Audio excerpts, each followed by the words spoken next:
Olha, nós aqui de volta ao terceiro ano, agora é com geografia. Espero que vocês continuem bem, estejam focados, que lembrem-se que esse ano é o último ano que vocês estão sob a tutela da escola, que é o ano que vocês vão estar prestando o Enem, que é o ano que vocês vão estar prestando vestibular, aqueles que desejarem ingressar no nível superior, né? Então eu espero modestamente que vocês estejam bem, que vocês continuem focados, que vocês estejam atentos às aulas. Eu sei que são tempos difíceis, que a situação não está fácil para vocês, não está fácil para a gente, porque na verdade o que a gente precisa mesmo é daquele contato humano, daquele contato do dia a dia da sala de aula, mas enquanto isso não acontece, vamos nos adaptando às novidades, nos adaptando às mudanças e vamos tentando manter o nosso foco nos estudos. Por isso, eu vim dar continuidade à nossa aula de geografia. Eu creio que vocês lembram que na aula anterior a gente trabalhou subdesenvolvimento. Se não lembram, voltem novamente, vão lá no vídeo anterior, dão uma olhadazinha sobre os conceitos de subdesenvolvimento, que a gente vai partir de onde a gente parou, que é justamente a reflexão do André Lunden Frank, no qual ele trata justamente da ideia de que os países desenvolvidos, eles nunca foram subdesenvolvidos. Em algum momento, eles até foram não desenvolvidos, mas subdesenvolvidos jamais. A questão de subdesenvolvimento é muito uma questão de submissão, do depender do outro. Então, essa condição, na verdade, é uma condição muito que é dada dos países que a gente vai ter, vamos dizer assim, em independência, dentro do século XIX, dentro do século XX, países que acabaram tendo uma dependência política, mas posteriormente a essa independência política começaram a ter uma dependência econômica, uma dependência tecnológica, uma dependência industrial e até uma dependência cultural dos outros países, antigas metrópoles e países desenvolvidos. Por isso a gente vai mais uma vez trabalhar os conceitos, a gente vai mais uma vez avaliar essa situação. São conceitos, são termos que a gente consegue sentir muito de perto, porque parece uma realidade muito nossa, né? Uma realidade muito de Brasil, e na verdade o é. Nós, enquanto Brasil, somos países considerados em desenvolvimento, né? Nem se utiliza muito o termo subdesenvolvido, porque quando a gente trabalha com o termo sub, é muito a ideia daquele que está abaixo de alguma coisa. E aí, nesse sentido, a grande maioria dos especialistas, a grande maioria dos países, prefere que a gente trabalhe com a ideia em desenvolvimento. Você ainda não está desenvolvido, não está no caminho, está pelejando, está vendo se chega lá. E nesse sentido, a gente tem alguns países que já estão mais à frente, como é o caso do Brasil, por exemplo, um país de economia emergente, mas que socialmente ainda não conseguiu se desenvolver. Partindo desse princípio, a gente vai à classificação dos países desenvolvidos. Não sei se dá para vocês verem direito, porque eu estou achando as letras um pouco pequenas, um pouco minúsculas, mas eu vou dizendo para vocês, vocês vão ver se vai dando para adaptar, ok? Os países do mundo podem assim ser classificados como países desenvolvidos, países subdesenvolvidos de industrialização tardia, países subdesenvolvidos agromineradores e países subdesenvolvidos marginalizados. A gente tem os países desenvolvidos do tipo 1 e 2. Por que eu coloco do tipo 1 e 2? Porque eu vou ter aquele país desenvolvido, rico, industrializado, com tecnologia altamente avançada, e eu vou ter aquele país desenvolvido que ele não é tão poderoso, tão influente mundialmente, mas ele é um país de IDH muito alto. Eu tenho os países subdesenvolvidos em 3 categorias, né? Aquele que conseguiu se industrializar, que é o caso do Brasil, que é um país de industrialização tardia, mas que ele conseguiu se industrializar, mesmo que sob o peso das multinacionais. A gente tem os países subdesenvolvidos agromineradores, que são aqueles países que conseguem competir no mercado mundial, mas que isso ocorre principalmente com os produtos primários, né, da agricultura e da mineração. E a gente tem aqueles países subdesenvolvidos que são marginalizados, que além de serem subdesenvolvidos, extremamente pobres, eles acabam não conseguindo competir, não conseguindo colocar produtos dentro do mercado. E como vivemos em um sistema capitalista, feliz ou infelizmente, aí depende do ponto de vista de cada um, do meu ponto de vista, infelizmente, esses países eles estão à margem, eles são esquecidos e são aqueles que vão ter uma condição bem pior do que os outros países subdesenvolvidos. E aí, quando ele trabalha com aquela ideia de Tite, lembra trabalha, com o que ele compete no mercado internacional, o que ele gera dinheiro dentro desses países. Os países desenvolvidos, eles são responsáveis por mandar para esses países subdesenvolvidos bens e equipamentos industriais, bens de consumo, investimentos diretos, dinheiro e tecnologia.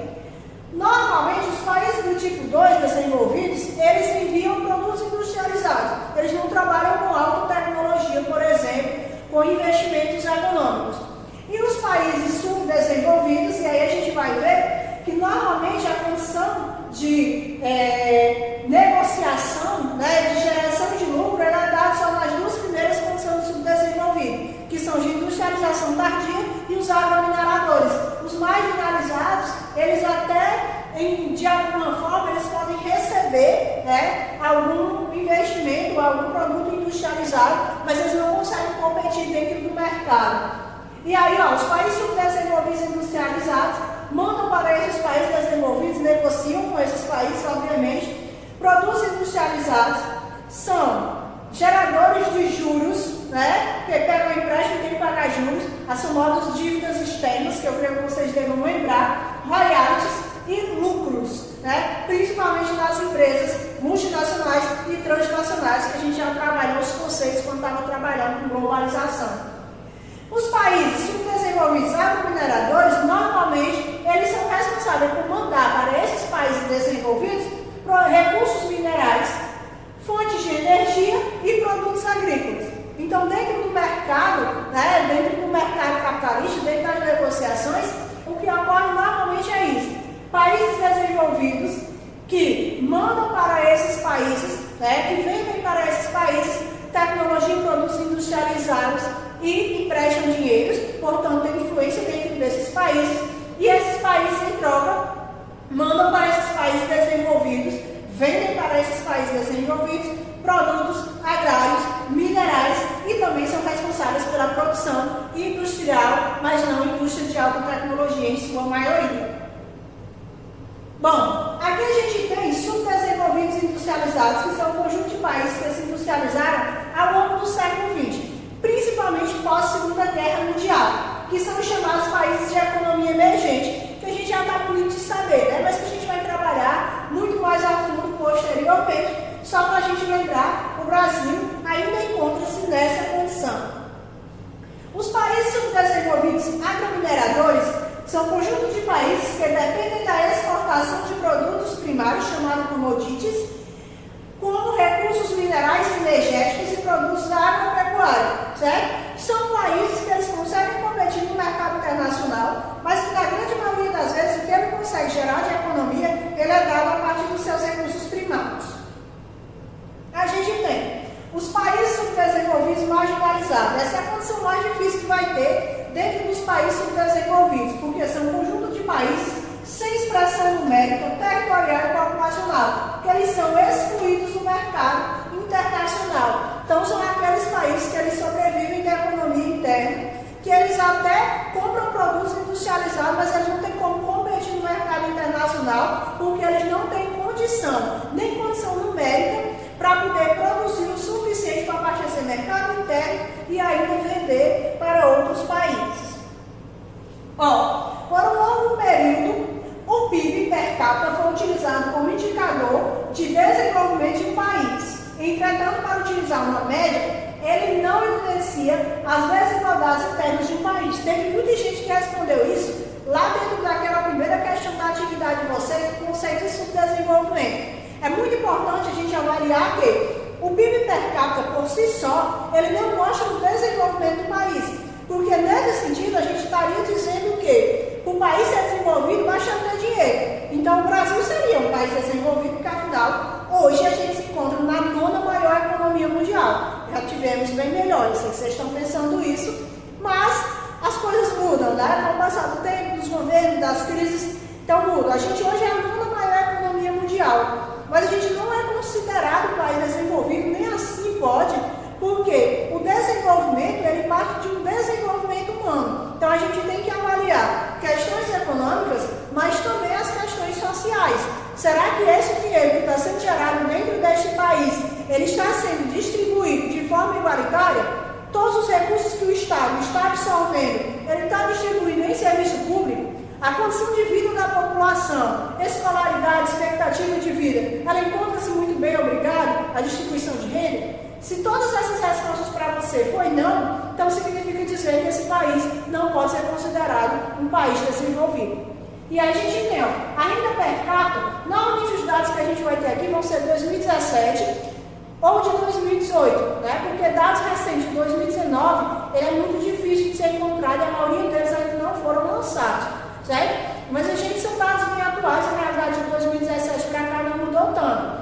Infelizmente, o livro de vocês, se vocês estão aí acompanhando, a maioria dos dados eles são anteriores a esse período, são de 2015, são de 2013. Então, se houver alguma mudança, justamente por essa questão de período.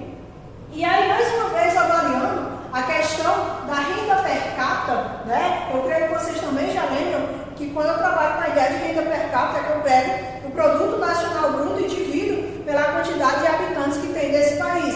Apesar de ser uma renda por cabeça, a gente sabe que essa renda ela não é distribuída de forma igualitária, assim como o cálculo é feito. E aí, uma condição de Brasil, por exemplo, que a gente vai ter aqui, vai ser uma condição de uma renda per capita média alta, né? Então, essa renda per capita média alta significa dizer que a gente tem uma condição econômica muito boa. O que falta no nosso país, na verdade, é a distribuição de renda. Para a gente medir o subdesenvolvimento ou o desenvolvimento, a gente avalia o IDH. Vocês já estão tudo bonito de saber, né? O que é IDH? É quando eu avalio os índices socioeconômicos do país. E aí eu avalio no sentido de que, eu avalio a saúde. Como é que eu avalio a saúde? Eu avalio pela expectativa de vida. Porque se o país oferece boas condições de saúde à sua população, obrigatoriamente essa população ela consegue viver por um longo período de tempo. A expectativa de vida não é aquele cálculo que é feito, quantos anos em média a população vive dentro desse país pelas condições que são oferecidas. Então ela avalia o que? A expectativa de vida das pessoas. Se a expectativa de vida é alta, então estou dizendo que a condição de saúde ela é boa. As pessoas vivem muito por um longo período de tempo. A educação, que são avaliadas em dois eixos, né? A alfabetização e a escolaridade. Então eu avalio média de anos de estudo, né? Se as pessoas nunca estudaram, se elas só sabem ler e escrever, se elas só fizeram ensino fundamental, se elas só estudaram 1 ano e meio, 2 anos. E a escolaridade, que é justamente a ideia de você ter, se você tem só a educação básica, né? Ensino médio, se você tem nível superior, se você tem especialização, mestrado, doutorado, pós-doutorado. Então, a educação ela é avaliada nesse sentido, é um dos grandes pecados que a gente ainda tem no Brasil, apesar de ter melhorado muito com o passar dos anos. E a renda, que ela avalia o PIB per capita. O PIB per capita não diz respeito ao Produto Nacional Bruto. É tudo que é gerado de riqueza, inclusive aquilo que é estrangeiro, que está dentro do nosso país, nas multinacionais, ele é dividido pela população. Avaliados esses eixos, ela avalia e dá uma nota de 0 a 1. Quanto mais perto de 0, menos desenvolvido é o país. Quanto mais perto de 1, mais desenvolvido é esse país. Bom, como a gente gosta muito de tratar de Brasil, eu não sei vocês, mas eu gosto muito de olhar a nossa realidade, para posteriormente eu poder olhar a outra, para poder comparar se a gente está bem, se a gente não está muito bem, se a gente melhorou, se piorou, certo? Então, nesse sentido, a gente tem aqui, o IDH no Brasil está estagnado. O país ele fica na 79ª posição no ranking da ONU. A ONU avalia 189 países. E aí, desses 189 países, a gente encontra-se na 79ª posição. E aí, dados esses de 2017, que eu creio que vocês estão vendo aí, que o nosso IDH ficou em 0,759. Bom, eu peguei as notícias do UOL de 2019, olhem a data direitinho, vocês também podem ver lá na internet, se o print tiver mal feito, depois eu faço o print da página e colo, certo? E aí tem a seguinte situação, em 2018, o IDH cresceu apenas 0,01, em relação ao ano anterior que a gente tinha visto de 2017. Estatisticamente, a gente pode dizer que esse crescimento é insignificante. Ele, na verdade, nem cresceu, né? Ele não diminuiu, mas também não houve um crescimento que a gente possa dizer, o Brasil mudou de posição, o Brasil melhorou o seu IDH, mas também não piorou, isso já é uma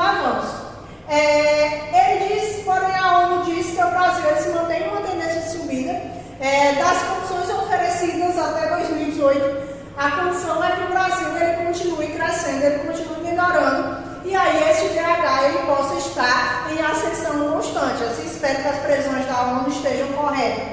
O país aparece ainda na 79ª posição dentro dos 189 países que são avaliados pela ONU. Ó, o gráfico, não sei se dá para vocês verem, eu espero que sim, que a gente tem aqui da relação de crescimento desde a década de 1990 a título de Brasil até o ano de 2018. Se vocês avaliarem, a nossa condição de IDH na década de 90 era muito baixa, e aí ela tendeu em um crescimento rápido, e este crescimento se estendeu até o ano de 2015, onde a gente teve um crescimento para 2016, outro modesto crescimento de 2016 para 2017, em uma espécie de estagnação, que é um crescimento irrisório, né, de 0,001, que a gente vai ter de 2017 para 2018. Espero realmente que quando fizer de 2018 para 2019 tenha melhorado, porque cair é uma condição muito complicada e muito precária. E aí, ó, no ranking, o Brasil é o 79º em 2017, no qual a gente vai ver o país com o IDH mais alto é a Noruega, né, que tem um IDH muito pertinho de 1, então significa dizer que a igualdade social lá é muito boa, né? E a gente vai ter um país onde a condição econômica, social, política ela é muito precária, que é justamente o Níger, né, onde ele vai ter um IDH bem baixo de 0,354. O Brasil, naquela condição que a gente já tinha visto anteriormente, não perdeu muito. A título de América do Sul, né, a gente vai ter o Brasil ocupando ainda a 4ª posição, sendo que em 2017 o Chile, Argentina, Uruguai e Venezuela tinham uma condição de vida ainda melhor do que a do Brasil, apesar de entre esses países o Brasil ainda ser a maior economia. E aí, ó, daquela mesma notícia lá, ó, de 9/12/2019, ou seja, os dados de 2018, a gente vai ter basicamente a manutenção desse 4º lugar. O que vai mudar vai ser a condição dos outros, né? Continua Chile, Argentina e Uruguai nas 3 primeiras colocações, só que aí a Venezuela ela vai cair até por conta das questões dos conflitos que ocorreram dentro do ano anterior lá na Venezuela. Então, vai ficar na 4ª posição o Brasil, empatado com a Colômbia dentro do seu índice de desenvolvimento humano. Eu sei que vocês não vão conseguir levar para a vida esses dados, mas é sempre bom a gente avaliar em que condição a gente está, certo? Apesar da gente ser a 9ª maior economia mundial, avaliando em termos numéricos, a nossa condição de desenvolvimento ela é muito ruim se avaliar a condição econômica. Porque se a gente é a 9ª maior economia, se na 79ª em desenvolvimento humano, significa dizer que ainda falta muito em políticas públicas para conseguir alcançar uma mínima igualdade social dentro desse país. Né? Quando a gente trabalha com a comparação de América do Sul, a gente tem uma América do Sul inteira de países em desenvolvimento, no qual o Brasil, apesar de ser a maior economia dentro desses países, ainda não está em uma melhor colocação no que se refere ao desenvolvimento humano. Por isso que é muito bom a gente avaliar essa questão de dados. Bom, assim, quando a gente avalia o IDH por si só, o IDH brasileiro, ele já é ruim. Agora, quando a gente avalia o índice Gini, né, que o nome é dado por conta do estudioso, que aí ele diz o que? No coeficiente Gini mede as desigualdades sociais do país. O Brasil é o 9º pior do mundo, certo? Sabe, não é o 9º melhor, a gente é o 9º pior do mundo. Tem 180 países melhores que a gente em questão de igualdade social. Por isso que as questões sociais elas são tão preocupantes aqui dentro. A gente fica com uma média de 51,3. O Brasil perde quase 30% do IDH quando esse índice ele é ajustado à questão de desigualdade. Se já é ruim, quando avalia as desigualdades que ocorrem dentro do nosso país, essa situação piora muito.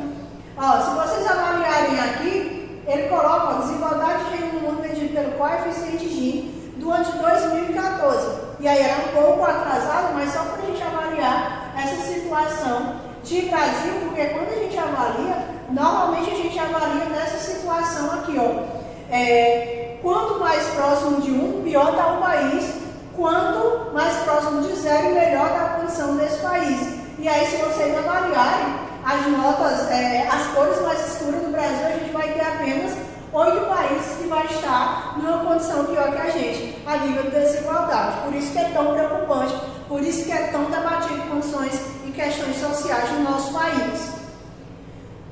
Aquela situação que a gente está vendo de dados estatísticos, né? O Brasil estagnado, pelo IDH acontecer um ano seguido, e aí a notícia, como era 2018, estava atrás até da Venezuela, agora a gente não está, né? Porque a Venezuela, na verdade, não é que a gente melhorou, a Venezuela é que piorou. O quadro socioeconômico desses países subdesenvolvidos, eles têm 3 aspectos principais. Lembra que vocês colocaram lá nas características dos países subdesenvolvidos? E aí ele coloca o quê? Dependência externa em relação a capital, mercado e tecnologia. É a ideia de exportar tecnologia porque não consegue produzir. É não ter tantos tecnopolos. Aqui no Brasil, por exemplo, a gente tem alguns tecnopolos, mas existem países que não tem nenhum desses tecnopolos. Então, tudo que eles precisam de tecnologia, eles normalmente tendem a comprar desses países subdesenvolvidos. Forte interferência de empresas internacionais, as chamadas transnacionais e multinacionais, que a gente já trabalhou os conceitos, né? Então, normalmente o país ele consegue se industrializar, mas essa industrialização não são de empresas nacionais, não são de indústrias totalmente nacionais, são de indústrias que vieram de outro país para cá para poder gerar renda e ter mercado consumidor. E desorganização das estruturas econômicas tradicionais. Apesar do setor primário ainda ser aquele que sustenta grande parte da economia, não há um investimento nem do governo, nem das populações, no sentido de tentar estruturar esse país, dividir de forma organizada e produzir de forma eficiente.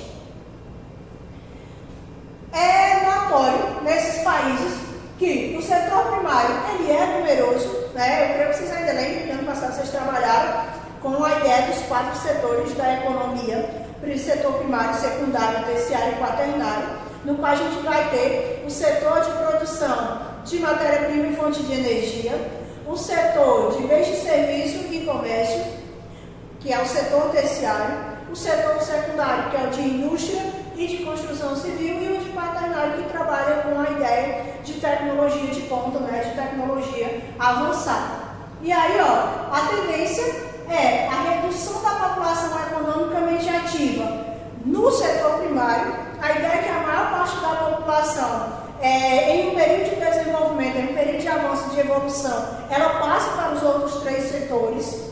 E no mundo subdesenvolvido, a gente ainda tem um grande número de trabalhadores no campo. E aí, ó, quando ele coloca a porcentagem da população economicamente ativa no campo, que trabalha no campo, países como o Sudão, por exemplo, 80% da população trabalha no campo, trabalha no setor primário, no setor de agricultura, de pesca, de criação de animais, de extração mineral, de extração vegetal. E países como o Burundi, que chega a ter a maior parte da população, 93%, uma maioria esmagadora, trabalhando no campo. Isso é característica comum, principalmente dos países agromineradores. No setor primário numeroso, esses países subdesenvolvidos e industrializados passam por um processo de mecanização do campo, o que reduz a população economicamente ativa dentro do setor primário. O que acontece? Houve todo o processo de mecanização do campo, a questão da agroindústria, né, que eu creio que vocês agora têm lembrado daquela propagandazinha lá da Globo, do agro é tech, agro é pop, agro é tudo, mas é mais ou menos isso aí mesmo. O que acontece? Esses países eles investem na questão da agroindústria, substituem a mão de obra do campo por a questão mecanizada. Nem sempre podemos dizer que essa é uma evolução. Na grande maioria das vezes, isso acaba substituindo a mão de obra, né? E faz com que essas populações elas acabem entrando em uma condição de migrar para as cidades e viver em uma condição de um setor terciário defasado, onde a grande maioria vive na informalidade ou em subempregos, que não é algo tão bom também. Ó. Desses países, a gente vai ter a condição de Brasil no qual cerca de 10,1% da população é economicamente ativa e está empregada no campo, dados de 2016, que a realidade não é muito diferente hoje em dia, certo? Só que a gente não pode avaliar como essa baixa da população no campo como sendo algo totalmente positivo, evoluído, porque na verdade grande parte dessa população que foi substituída pela mão de obra mecânica, foi substituída pelas máquinas, essa mão de obra ela vai precisar sobreviver de alguma forma. Como ela não é mão de obra especializada, ela acaba chegando a uma condição de subemprego, a condições de submoradia, e aí gera toda uma situação de desigualdade social e desigualdade de renda, que a gente já conhece muito bem. Economia de base rural. A tendência mundial é justamente a redução do PIB primário, da produção de que tudo que seja gerado em renda seja do setor primário, porque quando um país ele reduz essa questão do PIB do setor primário, quer dizer que ele parou de produzir no setor primário, mas quer dizer que ele utiliza aquilo que é produzido no seu setor primário para abastecer as suas indústrias e o seu comércio, não simplesmente para exportar e depois comprar produto industrializado. No mundo subdesenvolvido, em vários países ainda persiste um PIB primário elevado porque a produção ela é muito alta do setor primário e essa produção ela é dada, na grande maioria das vezes, tanto para o mercado interno quanto para o mercado externo.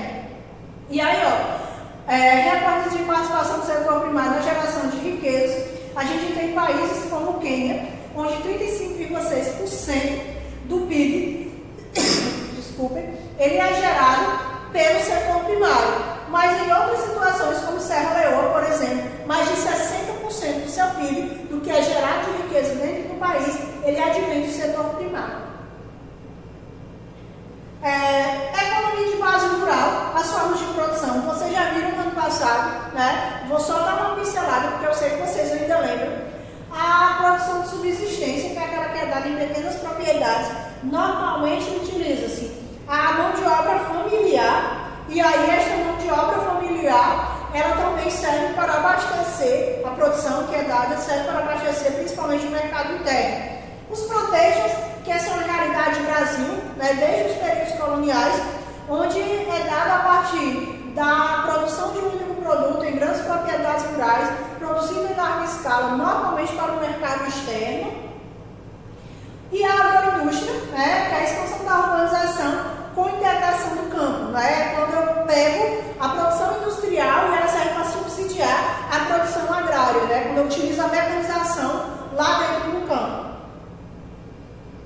A Revolução Verde a gente também já trabalhou ano passado, eu espero que vocês lembrem a esse respeito.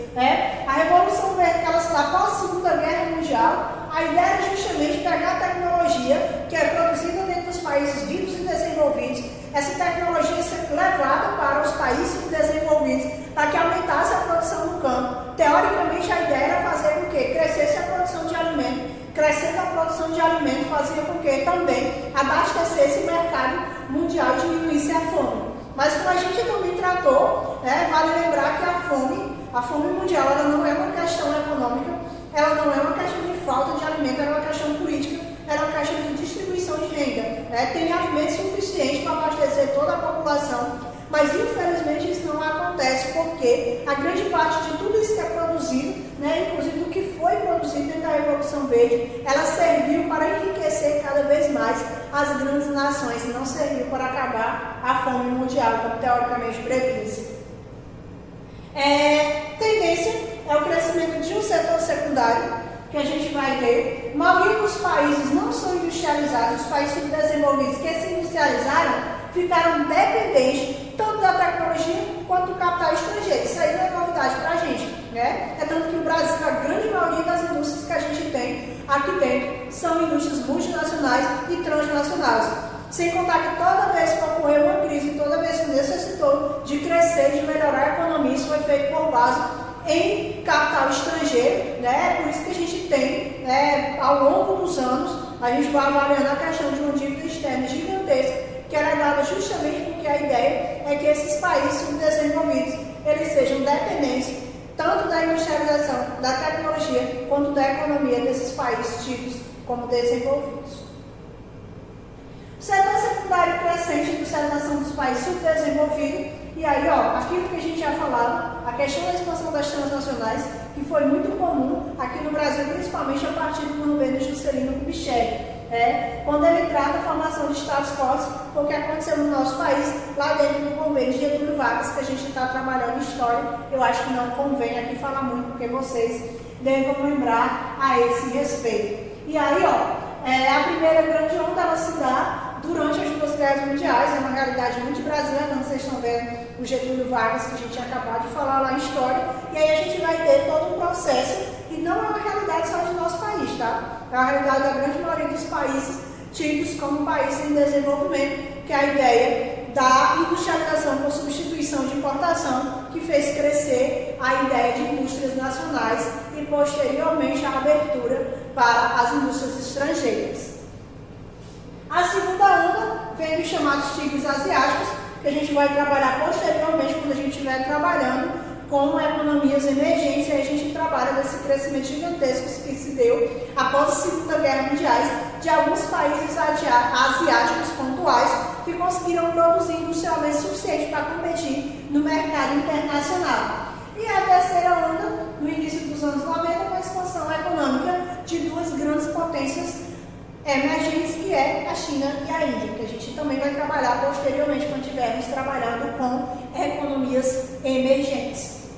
Após a Segunda Guerra Mundial, houve algumas melhorias nas condições de vida médico-sanitária, que é o que se chama de revolução sanitária, e aí a gente passa por um processo de transição demográfica, queda na taxa de mortalidade, explosão demográfica. Isso aqui a gente também estudou ano passado, eu espero que vocês lembrem. Se não lembrarem, dê uma revisadazinha lá no livro do segundo ano, conteúdo sobre população mundial, que é aquela questão das fases da transição demográfica, no qual cai a taxa de mortalidade, mas a taxa de natalidade continua alta. Então, a taxa de natalidade alta, com pouca mortalidade, há uma explosão demográfica, a população mundial tendeu a crescer em larga escala.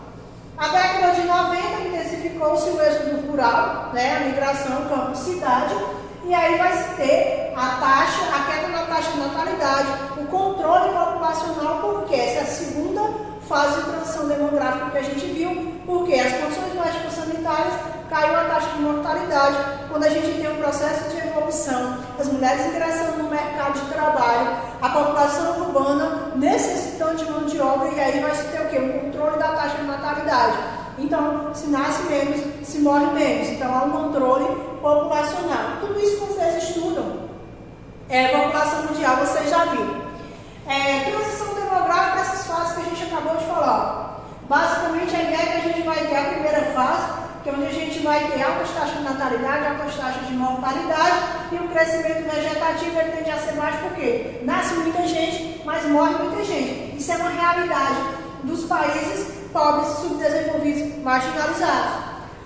A segunda fase é quando a gente vai ter uma queda na taxa de mortalidade, mas a taxa de natalidade continua alta. Então, o crescimento vegetativo é grande, ou seja, a população tende a crescer, a chamada explosão demográfica. E a terceira fase, que é a desaceleração demográfica, que é quando o quê? As duas taxas tendem a cair, tanto natalidade quanto mortalidade, então há um controle desse crescimento e a tendência é diminuir. A estabilização da população ela se dá quando há um controle na taxa de natalidade, na taxa de mortalidade, e o crescimento vegetativo ele continua estável. Ele pode até crescer, mas em pequenas porcentagens. Isso daí é uma realidade do crescimento vegetativo mundial que a gente vai ter. Normalmente a realidade de países desenvolvidos é uma realidade básica onde o crescimento populacional é bem baixo. E a gente tem outras realidades onde esse crescimento é devidamente alto. É característica básica, quando vocês estudam lá as teorias demográficas, a teoria reformista ela explica bem essa situação de que quanto mais pobre é o país, a tendência é que a população seja maior. Ou a teoria neomalthusiana, que ela trabalha com a ideia de que quanto maior a população, mais pobre é o país. Então, essas duas teorias elas explicam muito bem a questão dos países subdesenvolvidos, que é quando há uma desigualdade social muito grande, há uma renda muito baixa e a população muito grande. cabe a cada governo, a cada setor da sociedade civil, ela avaliar se essa população ela realmente é muito grande, porque o país não está conseguindo se desenvolver, e se esse país se desenvolver, essa população ela consegue se reduzir por conta, ou se é o contrário, né, como diria os neomalthusianos, que se essa população reduzir, se conseguir controlar a taxa de natalidade, o país tende a se desenvolver.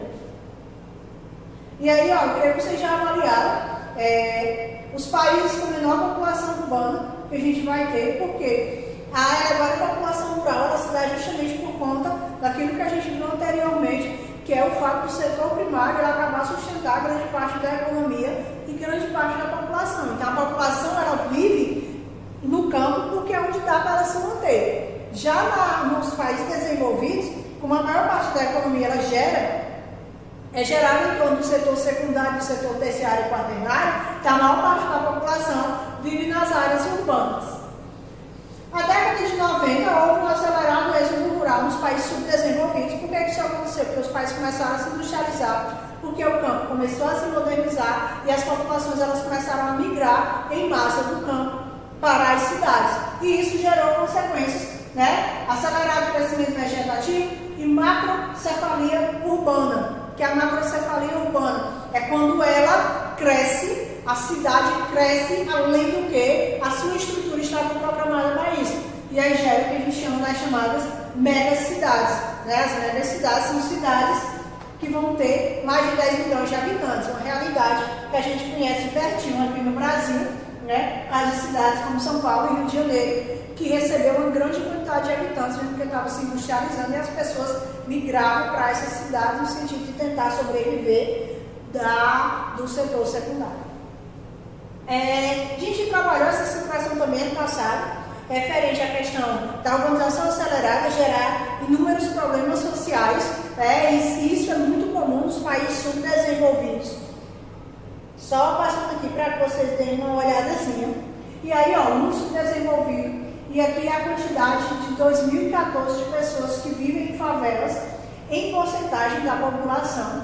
E aí, ó, a gente novamente volta a avaliar a condição de Brasil, no qual cerca de 20 a 35% das populações urbanas brasileiras, elas vivem em favelas. Favelas, como vocês sabem, são áreas urbanas que não oferecem toda uma infraestrutura social que faça com que haja um desenvolvimento humano gigantesco. E aí a gente tem situações piores que a nossa, obviamente, mas a gente também tem situações bem melhores. A gente já viu isso no ano passado, né? Comum dentro dos países subdesenvolvidos, a questão do menor abandonado, né? E aí a gente vai ter exploração do trabalho infantil e vários outros tipos de exploração que vocês trabalham muito bem na sociologia. A fome aguda, e aí é muito comum nos países subdesenvolvidos, onde grande parcela da população ela acaba vivendo abaixo da linha da pobreza, e aí quando se vive abaixo da linha da pobreza, você não tem condição de sobreviver, né? Você tem condição nem sequer de comer diariamente. E aí são situações que a gente vê cotidianamente, mas que a gente jamais pode se conformar com situações como essa, porque pela quantidade de dinheiro que é gerado no mundo, daria muito bem para todo mundo viver bem e ter o que comer. Por isso que a gente diz que a fome não é só uma questão econômica. Passada da população com subnutrição, ou seja, que está em uma condição de desnutrição, né, que você não consegue comer todos os dias o suficiente para se manter em uma vida saudável, e aí a gente está nessa parcela entre 5% e 19% da população. Evolução absoluta e relativa da fome, né? E aí a gente tem em porcentagens nesse sentido básico daqui. E aí, ó, normalmente houve uma queda decrescente até o ano de 2010. 2010 e 2016 houve um crescimento no que se refere à questão do aumento da fome.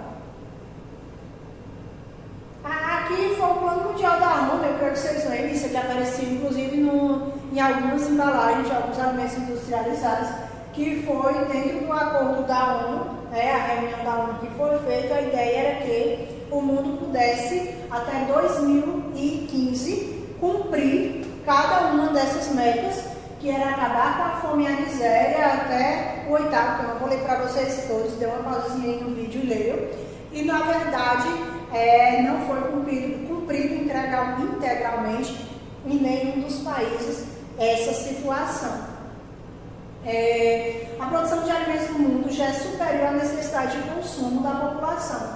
Entretanto, os casos de fome ainda persistem. É aquilo que a gente já fala há algum tempo. A questão não é a produção de alimento, a questão não é a renda, a questão é como ela está sendo distribuída. Os países subdesenvolvidos ficam com uma pequena parte, e essa pequena parte é dada a uma parcela da população, a uma pequena parcela da população que está lá no topo da pirâmide social. E o pessoal que faz parte da base dessa pirâmide social é normalmente aquela que não consegue ter acesso a essa alimentação e nem a renda. E aí, a gente vai ter casos da manutenção de casos de fome, baixa renda, desigualdade social, instabilidade política, degradação ambiental, desperdício, especulação de diversas fontes. E aí, dentro dos países pobres, é dado por escassez de alimento provocado por secas, inundações ou pragas. E aí, isso é também uma questão regional, se a gente avaliar a título de Brasil, por exemplo. Preços elevados dos alimentos e as pessoas não têm condição suficiente, desperdício nas colheitas, conflitos armados ou falta de amamentação. Então, nesse sentido aí, essa é uma condição de países subdesenvolvidos. E aí, só para lembrar, quando o pessoal diz que o mundo não tem espaço para tanta gente, ou que a gente é demais para alimentar, vale lembrar que isso não é uma realidade, certo? O mundo tem espaço suficiente para desse tanto de gente e muito mais. Tem alimento suficiente para todo mundo. A questão que se tem é a chamada má distribuição de renda. Má distribuição não só de renda, mas também de alimento. E aí essa condição gera toda uma situação de desigualdade. Parcela da população entre 15 e 24 anos alfabetizados em 2016, a gente encontra assim uma condição devidamente confortável no que se refere a isso. A taxa de analfabetismo de pessoas de 15 anos ou mais de idade, e aí se vocês avaliarem por região, a região Nordeste, infelizmente, ainda é a parte que vai se ter uma porcentagem de analfabetismo muito alta, e isso se dá, inclusive, por uma questão de questões naturais, as questões agrárias, e a gente vai ter também uma questão social. A nossa região ainda é muito pobre, por mais que localmente a gente não vive uma situação tão exorbitante, mas no nosso Nordeste em si, até pela condição da seca, a gente tem uma situação muito precária, principalmente no que se refere à questão de concentração fundiária, que a gente também viu no ano passado. Aquilo lá que a gente falava, a Declaração do Milênio, no qual foram dados objetivos aos países, e nenhum desses objetivos foi plenamente atingido.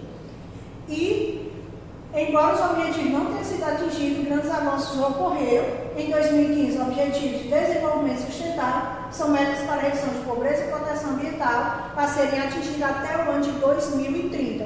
Então, mudaram-se os objetivos, não são mais só objetivos sociais, agora são objetivos de desenvolvimento sustentável, que os países possam crescer, mas crescer no sentido também de manter uma condição de vida e de sustentação para gerações futuras.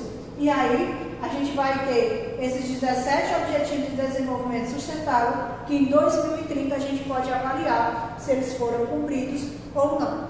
Bom, essa foi a nossa aula sobre subdesenvolvimento. Espero que tenha esclarecido algumas coisas para vocês.